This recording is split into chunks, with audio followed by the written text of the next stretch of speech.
السلام علیکم ورحمت الله وبرکاته. ملګرو ډیر د افسوس مقام دی چې دی وخت کې زما مخې ته یو داسې ویډیو تیر شو چې کله هم ما هغه ویډیو وکتله نو ما توبې ویستلې. نو ملګرو ما توبې ځکه ویستلې چې نن سبا په سوشل میډیا او په ټیک ټاک باندې د جینۍ او د هلک یو داسې د فحاش ویډیو اپلوډ شوې ده او هغه پکې داسې غلط حرکات کړي دي چې تاسو اوس هغه ویډیو په خپل سترګو باندې وګورئ نو تاسو به توبې وباسئ. نو ملګرو کو تاسو هغه ویډیو په خپل سترګو کتل غواړئ نو مهرباني وکړئ کو تاسو سره په دې وخت کې ماشومان ناستې وي نو د ځان نه ماشومان پاسوئ ځکه چې دا ویډیو د ماشومانو د کتو نه ده. ملګرو ډیر د افسوس مقام دی او ډیر د جړا مقام دی چې نن سبا په سوشل میډیا باندې دا دومره فحاشي څه دپاره عام شوې ده چې اوس څنګه ما فیسبوک پلو کړو نو د فیسبوک کې زما مخې ته یوه داسې ویډیو راغله چې کله هم ما هغه ویډیو وکتله نو ما ورته په سرو سترګو باندې وجړل ځکه چې زمونږ د معاشره کوم سیټ ته روانه ده. زمونږ په معاشره کې ولې دومره فحاشي عام شوې ده. ملګرو هغه ویډیو چې کله ما وکتله یو جینۍ او هلک یو داسې غلط حرکات کړي چې جینۍ به کله د هلک نه پپې اخیستې او هلک به کله د جینۍ نه پپې اخیستې او باقاعدې د ځان نه لایو ویډیو هم کړې وه او هغه لایو ویډیو هغو په فیسبوک باندې هم ورکړې وه. ملګرو چې کله ما د هغو دواړو معلومات وکړو نو د جینۍ او هلک خپلو کې ګاونډیان دي او دا دومره دردناکه واقعه په پنجاب په راجرپور کې راغلی وه چې هلته کې جینۍ او هلک خپلو کې یارانه اچولې وه او دوی به روزانه دغه رنګې ملاقاتونه کول او هغې نه باوجود د هلک لایو ویډیو وکړله او د جینۍ نه پپې خو هم اخیستې دي او د جینۍ په هغه سامان یې وله لاس والی دی چې په هغه سامان باندې هغه هلک له پکار و چې دومره د کیمرې مخې ته په هغه ځای باندې لاس نه وی والی ځکه چې هغه ویډیو چې کله هغه ځوانانو کتلې ده نو د هغو ورته زړه هم خراب شوی دی. ملګرو حکومت له پکار دي چې کوم کس هم دغه رنګي جنکو سره راځي لایو ویډیوګانې جوړي او بیا ورسره همدغه رنګې غلط حرکات هم کوي. حکومت له پکار دي چې هغه کسان دي زر تر زره گرفتار کړي ځکه چې دغه کسان زمونږ په معاشره کې فحاشي عام کوي. موږ دا نه غواړو چې زمونږ په معاشره کې دي فحاشي عامه شي ځکه چې دې سره زمونږ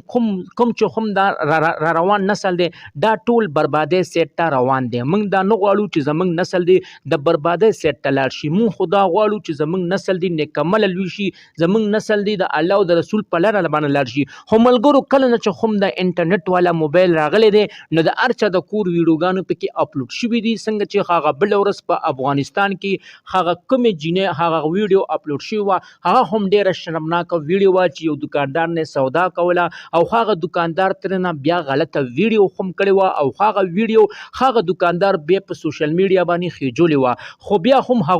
بیا هم هغه دکاندار ته او هغه جنکو ته سزا میلاو شوه ځکه چې هغه د پښتو معاشره وه او د پښتو په معاشره کې چې هر سړی د ښځې نه یا د جینۍ نه لایو ویډیو کوي او هغه په سوشل میډیا باندې ورکوي او چې هغه کله وایرل شوي نو هغه جینۍ او هغه هلک بیا خامخا مري. نو ملګرو بیا هغه په افغانستان کې هغه بوډا او هماغه بوډا سړی دکاندار هم قتل شو او هغه جنکۍ هم خپل مور پلار قتل کړي. نو ملګرو دا واقعه اوس په پنجاب په رنجرپور کې راغلی ده چې هلته کې جینۍ او هلک داسې حرکات کړي دي. ملګرو زه خو دا خواست کوم چې د هغه جینۍ رونه ماماګان دې راپاسي او دغه سړی دې بربند ځوړند کړي او دا ټول سامان ترېنه کټ کړي او خپل لاسونه ترې کټ کړي او خاص کر د په چې کوم توتي را ځوړند دی چې دا ته هم کټ کړي ځکه چې د کې دومره شرم نشته. یاره ته په خپله سوچ وکړه که ستا خور مور څوک دغه رنګې ځان سره هغې کې سملي دغه رنګې پپې ترې واخلي په تا به څومره اور بلیږي. نو ملګرو ته چې کومه جینۍ په سوشل میډیا باندې شرمولې ده او تا د هغې ویډیو په سوشل میډیا اپلوډ کړې ده